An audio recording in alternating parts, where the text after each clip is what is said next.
Coucou les amis de la Terre et des étoiles, soyez les bienvenus. Voici une petite vidéo qui parle d'énergie, de vie antérieure et surtout du tarot sépia de Pierre Treuil.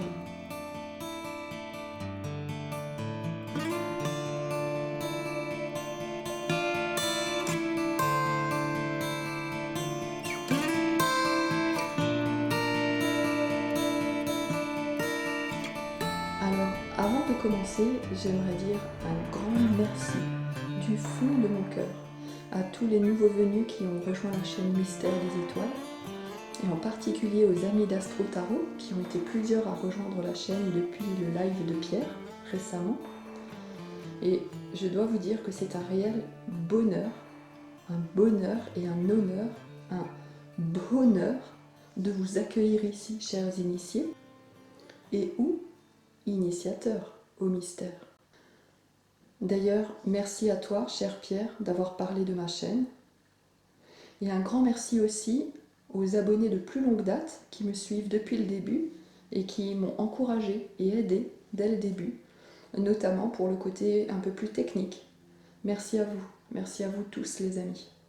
Merci à toi Pierre, vraiment, je t'en suis profondément reconnaissante et te remercie pour tes précieux enseignements qui nous permettent à tous de nous élever, d'élever notre conscience et donc la conscience collective.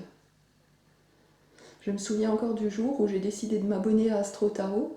J'avais écouté une ou deux vidéos et pour moi c'était clair et évident que je voulais faire partie de cet égrégore. Un égrégore plein de bienveillance et d'intelligence, ouvert d'esprit, prêt à apprendre plein de nouvelles choses et même prêt à remettre en question ce qu'il croit déjà savoir. Et vous savez bien que faire partie d'un égrégore ou d'un groupe, d'un cercle d'amis ou d'initiés dans un domaine ne nous empêche absolument pas de faire partie d'un autre, et un autre, et un autre encore, pour finir par former des cercles. Alors des cercles concentriques, juxtaposés, ou des cercles qui s'interpénètrent. Alors je rappelle que concentrique veut dire qui ont un même centre, ou qui tendent à se rapprocher du centre. Donc des cercles concentriques ou des égrégores qui se jouxtent, voire qui s'interpénètrent, pour finir par donner des formes puissantes, des dessins sacrés dans l'invisible. Et comme tout n'est que vibration, ces dessins, ces formes invisibles à l'œil nu, peuvent elles-mêmes émettre des sons, ou tout du moins des fréquences, ce qui amène dans l'invisible à des harmonies célestes, des fréquences sacrées. Bref, je m'égare un peu du sujet et de l'objet de cette vidéo. En tout cas, ce qui se passe dans l'invisible a bien évidemment une répercussion dans le visible.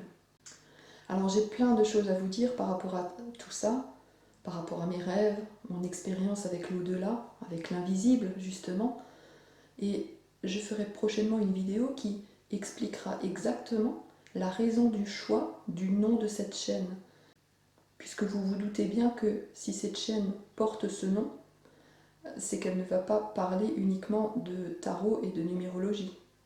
Ça, c'est le début. C'était pour commencer.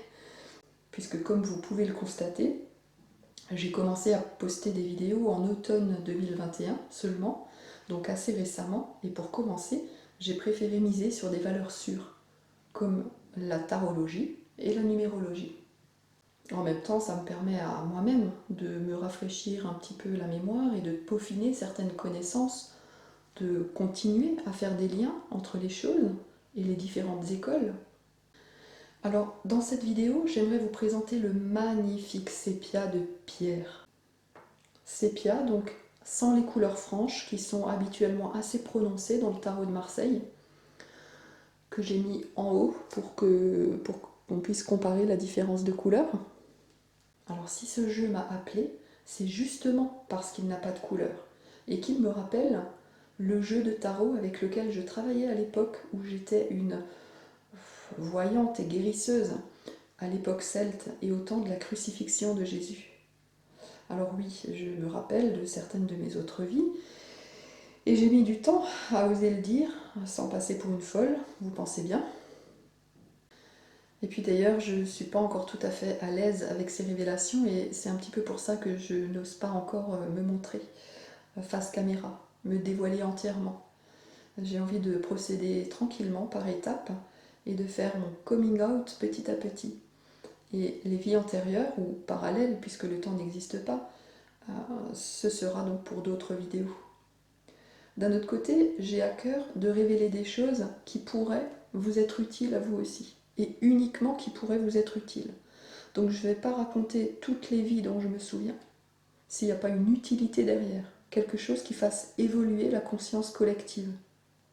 Donc pour en revenir au sépia, il me rappelle ce jeu avec lequel je travaillais à l'époque, et qui était dans les tons ocre, orange, à marron. Alors, c'est pas exactement sépia, il me semble. En me renseignant un petit peu sur le net, il semblerait que ce soit plutôt la technique sanguine. Quand j'ai vu les portraits de Léonard de Vinci, par exemple, on dit qu'il s'agit de technique sanguine, faite avec des craies de couleur terre, donc jaune, orangé, doré, marron. Et je ne peux pas certifier non plus à 100% qu'il s'agit exactement de cette technique-là, mais c'est en tout cas celle qui s'en rapproche le plus. Et donc à l'époque, de ce que je me souviens, il n'y avait pas 78 cartes comme aujourd'hui. Il y en avait une vingtaine à peu près. Alors combien exactement, je ne peux plus vous le dire, 20 ou 22 ou 25. Et ces cartes étaient faites sur une sorte de parchemin, donc jaune, beige. C'était des cartes sur parchemin, donc de couleur orange, doré, ocre, marron, et elles étaient sacrées. Elles nous parvenaient de la terre rouge. Alors la terre rouge, c'est un endroit ou une contrée que je situerais, déjà que je situais à l'époque et que je situerais donc encore aujourd'hui, dans l'actuelle Égypte. À l'époque, il me semble qu'on appelait cette contrée la terre rouge. Et ces cartes étaient fabriquées par les prêtres scribes, qui transmettaient, qui retransmettaient des clés de la sagesse primordiale, originelle, ancestrale. La sagesse qu'on appelle aujourd'hui de l'Atlantide ou de la Lémurie, sachant qu'à l'époque de cette ou de ces grandes civilisations, on ne s'appelait pas Atlantide ou Lémurie, ça c'est un nom qui a été donné par la suite. Donc ces cartes provenaient de la Terre rouge, certainement l'Égypte actuelle, où l'on a conservé des trésors concernant nos origines pendant très longtemps, à la bibliothèque d'Alexandrie par exemple. Et c'est bien étrange, n'est-ce pas, que cette bibliothèque est brûlée. Alors il faut savoir qu'à l'époque aussi, on était très bien connectés, et je me souviens que je voyais les ancêtres et les guides de mes propres yeux, mais en état de conscience modifiée, donc en état de transe, quoi. Donc ces cartes, lorsque j'étais en transe et que je les prenais en main, elles s'animaient comme un écran, une mini tablette. Il y avait des symboles occultes que seuls les initiés pouvaient voir, comprendre et interpréter. Et la personne en face à qui je lisais là ou les cartes était complètement bluffée par ce que j'y voyais, sachant que ce que j'y voyais pour une personne n'était pas exactement la même chose que pour une autre. Les dessins s'animaient, les symboles et les lettres ou les mots dansaient et formaient une histoire propre à la personne, ainsi que des conseils à lui donner. D'ailleurs, j'ai retrouvé dans cette vie une de ces personnes qui venait en consultation à l'époque et à qui il m'est déjà arrivé aussi de tirer les cartes dans cette vie. Stéphane, si tu passes par là. Donc à l'origine, ces cartes étaient de couleur ocre et elles n'étaient qu'une vingtaine. Alors peut-être 18, peut-être 25, mais je dirais en tout cas pas plus de 25. Et mon hypothèse est que pour pouvoir survivre à l'Inquisition, elles ont dû se cacher en se mélangeant aux jeux de cartes qui existaient à l'époque pour jouer, comme la scope, la scopa, qui nous venait d'Italie, d'où les deniers, les bâtons, les coupes et les épées, qui n'existaient pas à l'origine dans le jeu de développement personnel ou d'évolution. D'ailleurs, à ce sujet, je précise qu'avec ces cartes, on ne lisait pas l'avenir, c'était interdit. Interdit parce que impossible de toute façon, puisque chaque personne était, et est encore, libre de ses choix, sachant qu'il y a aussi une part de destin. Donc on pouvait juste orienter, guider la personne afin qu'elle prenne les meilleures décisions pour elle-même, et sans lui dire vraiment ce qu'elle devait faire, juste grâce à des métaphores ou des exemples, ou justement ces dessins qui s'animaient sur les cartes. Et là, c'est la personne elle-même qui prenait conscience de ce qu'elle devait faire. Donc je suppose que pendant l'Inquisition, ces cartes, pour pouvoir perdurer avec le temps, ont dû être cachées, dissimulées, parmi des simples cartes à jouer, comme la scope. Et là, certainement que c'est devenu le jeu des Visconti Sforza, celui avec lequel je travaille encore aujourd'hui, qui a été d'ailleurs mon tout premier jeu de tarot dans cette vie. Voilà, un super jeu et très souple et très parlant, et alors celui-là à tous les niveaux, parce que j'ai en fait plusieurs jeux, et chacun est plus ou moins destiné, j'ai l'impression, c'est pas moi forcément qui l'ai choisi, mais c'est les cartes qui m'ont révélé que certains jeux étaient plus amenés à parler de choses concrètes, d'autres étaient plus amenés à parler de choses psychologiques, d'autres plus de choses spirituelles, d'autres même par rapport à l'énergétique, au lien à couper. Et je trouve que ce jeu-là, que j'ai depuis le début, eh bien, il me parle à tous les niveaux. Donc je peux vraiment m'en servir pour tout. Et d'ailleurs, autant pour moi-même que pour les autres, puisqu'en général, j'ai des jeux plutôt pour moi, d'autres plutôt pour les autres. Mais celui-là, c'est bien le mien. Je voulais pas parler du Visconti Sforza, mais j'imagine, comme c'est le jeu le plus ancien qu'on connaisse, qu'il vient de là, qu'il a été dérivé, qu'il a été remanié pour conserver certaines cartes d'origine et en mêlant la scope. Ça, c'est juste une hypothèse perso. Ce dont je me souviens, c'est qu'il n'y avait pas 78 cartes, il y en avait une vingtaine. Et après, comment elles nous sont arrivées jusqu'ici, si elles se sont mélangées à la scope, ça c'est juste une hypothèse de ma part. Je n'ai aucune preuve de toute façon pas, mais je n'ai aucun souvenir non plus, puisque du coup je n'étais plus là après. Ou en tout cas je m'en souviens pas. Donc le tarot de Marseille qu'on connaît aujourd'hui n'a absolument rien à voir avec les cartes originelles. Et certaines personnes pensent même que ce jeu, le tarot de Marseille, a été récupéré par l'ombre, puisqu'on peut y voir aussi le jeu de la matrice. Et ça, c'est très très bien expliqué par Béatrice Genet, ou Bénédicte Genet, je ne sais pas bien, de toute façon je crois que c'est ni l'un ni l'autre, parce que c'est un pseudo. Je vous mettrai, si ça vous intéresse, le lien en bas dans la description pour aller voir. Alors là, il y a matière. Là, vous vous installez avec un calepin et un stylo et vous prenez des notes si ça vous intéresse, parce que c'est vraiment très, très, mais alors très, très intéressant. Et ça remet aussi d'ailleurs un petit peu tout le monde d'accord, ceux qui ont un peu peur justement du tarot parce qu'ils ont peur que ce soit un truc obscur, et ceux qui aimeraient tout simplement en savoir un peu plus et percer encore plus de mystères, d'arcanes du tarot de Marseille. Et donc là, vous allez voir, pour ceux qui se posent des questions sur le tarot et la récupération par le côté obscur, eh bien, Bénédicte ou Béatrice l'explique très bien. Donc, cependant, tout comme l'ombre ou la matrice peut avoir récupéré des choses sacrées pour son propre compte, je me dis qu'on peut faire la même chose et récupérer leur propre récupération pour les bénir, les purifier, les illuminer et leur redonner leur aspect, leur valeur sacrée, originelle. C'est donc pour ça que j'ai décidé d'apprendre le tarot et de plonger dedans pour essayer d'en retrouver l'essence originelle. Et le sépia de pierre m'a forcément appelé en ce sens. Alors, je dois juste, avant de continuer, préciser un peu, comme ça je me livrerai au fur et à mesure, je dois préciser que je suis ce qu'on appelle une éponge, ou plus joliment dit, une empathe. Alors oui, c'est pas tous les jours facile, n'est-ce pas, chers amis empathes? Mais il y a moyen aussi d'en faire une force de cette empathie. Et je vous expliquerai plus tard, peut-être, mon cheminement à ce sujet.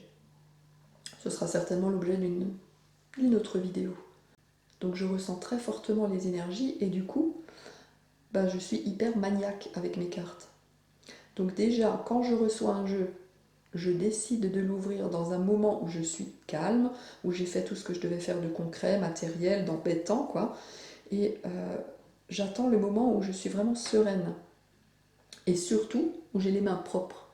Je me lave systématiquement les mains avant de toucher un jeu. Et même après. Et parfois même entre deux jeux, si les énergies sont différentes. Et ce côté maniaque de laver les mains, je l'ai pour tout le reste, pas seulement les cartes. Et c'est surtout par rapport à l'énergie. Parce que les énergies se transmettent d'une chose à l'autre et surtout d'une personne à l'autre. Ah oui, j'ai oublié de dire que je suis énergéticienne aussi. Et ça aussi, ce sera l'objet d'une autre vidéo. Donc, le côté maniaque de me laver les mains, je l'ai tout le temps. J'ai pas attendu le coco pour le faire.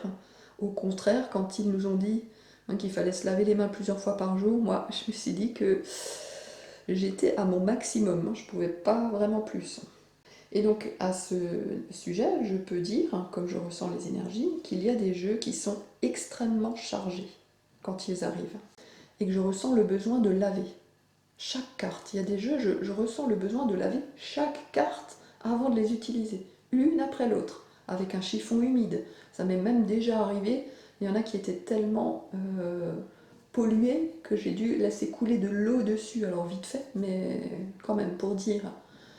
Donc une fois que je les ai lavés, avec un chiffon humide de préférence, je les laisse sécher et se recharger au soleil, une journée par exemple.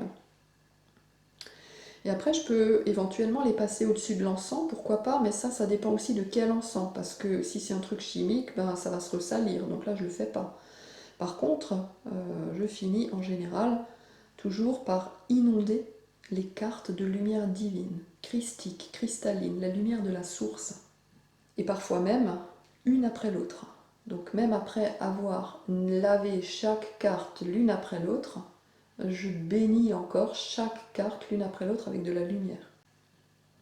Voilà. Alors là, c'est juste histoire que vous ayez un petit aperçu du degré de maniaquerie qui m'habite. Tout ça pour dire que quand j'ai eu le sépia entre mes mains, non seulement je les ai trouvés propres au niveau des énergies, mais en plus, je les trouvais vibrants, purs. Donc non seulement il est parfaitement propre, mais en plus il dégage une très belle énergie. Je dirais même puissante et douce à la fois. Et je n'ai donc, ce jeu, c'est vraiment rare, mais je n'ai aucune envie de le nettoyer, comme je peux ressentir le besoin de le faire avec d'autres jeux. D'autre part, j'ai tendance, quand je fais des tirages, à ne pas tirer les cartes moi-même, sauf avec des jeux bien spécifiques. Mais en général, je bats les cartes et je les laisse sortir au fur et à mesure à leur rythme. Donc si aucune carte ne sort, c'est assez rare, mais ça peut arriver, c'est que le jeu ne veut pas parler, tout simplement. Donc j'ai tendance à les battre en général et à les laisser sortir d'elles-mêmes. Et là, avec le sépia, c'est tout le contraire. Je ressens qu'il ne faut surtout pas les abîmer ou leur faire mal. Pourtant, elles sont bien souples. Mais ces cartes, d'après mon ressenti, elles ont besoin d'être mélangées sur la table et tirées à la main à la façon de pierre. Alors, est-ce que c'est parce qu'il y a mis son énergie, sa conscience, son cœur, ou son âme, selon le vocabulaire que chacun emploie pour décrire la même chose finalement, qu'elle vibre autant? Et au moment où je les ai reçus, j'avoue que j'étais encore fatiguée. D'ailleurs, je les ai reçus, comme certainement beaucoup d'entre vous, le jour de ce fameux portail, le 22/2/2022. Et c'est donc un sacré cadeau de ce jour spécial, et même un cadeau sacré. Sacré. Alors j'étais donc fatiguée, et quand je les ai prises en main, je suis direct montée en vibration. Alors pas non plus comme si je venais de passer une bonne nuit de sommeil, mais bien que fatiguée auparavant, j'ai quand même encore pu faire ce que je devais, comme cette vidéo sur le 22/2/2022. C'est grâce à l'énergie du sépia de Pierre. Alors, j'en ai quand même fait part à Pierre de ce ressenti. Il fallait que je lui dise que son jeu vibrait à fond. Et il m'a répondu que les cartes étaient passées entre les mains de sa bonne fée qui vit à ses côtés. Alors, je n'ose pas citer son prénom parce que je ne lui ai pas demandé son autorisation, mais il faut savoir que derrière tout grand homme, il y a aussi une grande femme. C'est en tout cas ce que ma grand-mère, qui était prof d'histoire et passionnée dans ce domaine, me rappelait souvent. Donc, c'est un magnifique travail d'équipe et il y a dans ce jeu une puissante énergie coopérative et des vibrations d'amour de deux âmes, ou esprit ou conscience, puissantes et généreuses. Je trouve que le yin et le yang se combinent harmonieusement dans ce jeu. Pas besoin des couleurs justement pour cela. Dans ce jeu, ça se ressent tout simplement énergétiquement, vibratoirement. Et donc, plus que le fait qu'il n'ait pas de couleur, ce sont les vibrations qui se dégagent de ce jeu. Des vibrations douces et apaisantes, et en même temps fortes et régénératrices. Alors je vous mets le lien de Pierre dans la description pour ceux qui ne l'ont pas encore et qui aimeraient l'acquérir. Et pour les amis d'Astro Tarot qui l'ont déjà, je serais super intéressée de connaître votre expérience avec ces cartes et votre propre ressenti. Donc en tout cas, voilà pour le mien. Alors, on va peut-être pas se quitter sans avoir tiré une petite carte. Hein.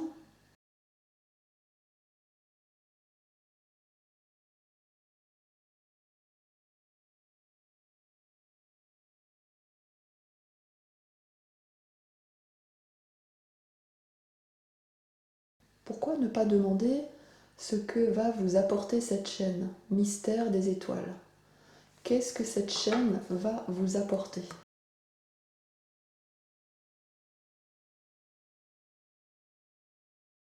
Qu'est-ce que Mystère des étoiles va apporter à la communauté?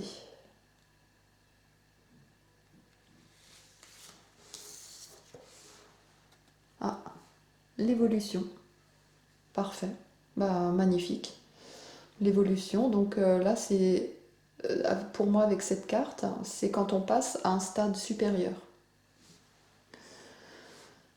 Un nouveau level, un nouveau level. Vous savez, un niveau comme dans les jeux vidéo. Hein, c'est pas, voilà, c'est pas non plus encore l'aboutissement. Hein, c'est pas l'aboutissement suprême, mais en tout cas, ça permet déjà d'évoluer et de passer à un niveau supérieur. Voilà. Et alors, qu'est-ce qu'on peut demander aussi? Eh bien, on pourrait demander qu'est-ce que cette chaîne finalement va m'apporter à moi. À moi.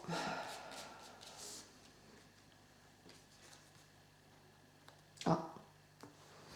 Eh ben, pour moi, ça va être la renaissance. Ça va être ouh là là là là là là là là. Ouh là là. Alors ça va être la libération, ça va être la renaissance et ça va être l'appel de mon soi supérieur. Et là, il y a un bel alignement jusqu'au soi supérieur, jusqu'à l'âme ou la conscience ou l'esprit divin ou comment certains l'appellent encore. Certains peuvent peut-être même parler de double quantique ou éthérique. Voilà ce que Mystère des étoiles va m'apporter à moi. Alors là, waouh, super, c'est presque la dernière carte du jeu. Et c'est quand même pas encore la dernière.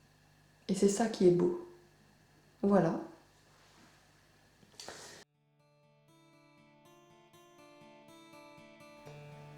Voilà, chers amis des étoiles, je vous remercie pour votre écoute.